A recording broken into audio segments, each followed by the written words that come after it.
September 10 तारिख रे भुवनेश्वर रेलबाई सदन ठारे ओडिशा ब्यूटिशियन वेलफेयर एसोसिएशन वार्षिक उत्सव पालन हेबकु जाउछि। एही उपलक्षे एसोसिएशन पक्षरु एक साम्बादिक सम्मेलन स्थानीय खपुरिया शिल्पांचल ओसिमी हॉल ठारे आयोजन करा जायथिला। एही साम्बादिक सम्मेलन रे एसोसिएशन सभापति सुप्रिया मिश्र अध्यक्षता करिबा सह अनुष्ठित हेबाकु थिबा वार्षिक उत्सव किभଳି आयोजन करा जाय परिबो साम्बादिक माननकु सूचना देइथिले। एही साम्बादिक सम्मेलन रे ओडिशार 29 जिल्लार शताधिक सांगठनिक नेत्री जोग देई वार्षिक उत्सव सफल और सुचारू रूपे किभଳି अनुष्ठित हेबो से विषय रे पुंखानुपुंख आलोचना करिथिले। एही कार्यक्रम रे एसोसिएशन उपसभापति कृष्णप्रिया त्रिपाठी, संपादक सुनीता राय, उपसंपादक मंजुला राउत, कोषाध्यक्ष इतिश्री महांती, मधुस्मिता राउत, मिनती महांती, सोनी महांती सहित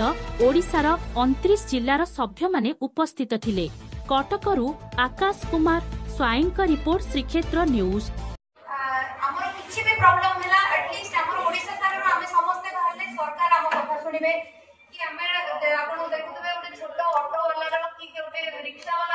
एसोसिएशन अछि बस वाला भी तो आपण देखिथिबे केमती एठी किंतु आमे हमर गोटे नथिला आमे सेति पय गोटे प्रयास करछु जे हम निजे एकाठी हबो तो हमर से प्रॉब्लम ता सॉल्व हो आ हमर एटार मेन मोटिव होला गवर्नमेंट पाखे आपण मान को थ्रू हमें हमर वार्ताटा पहुंचेले एटलीस्ट हमको किछि हम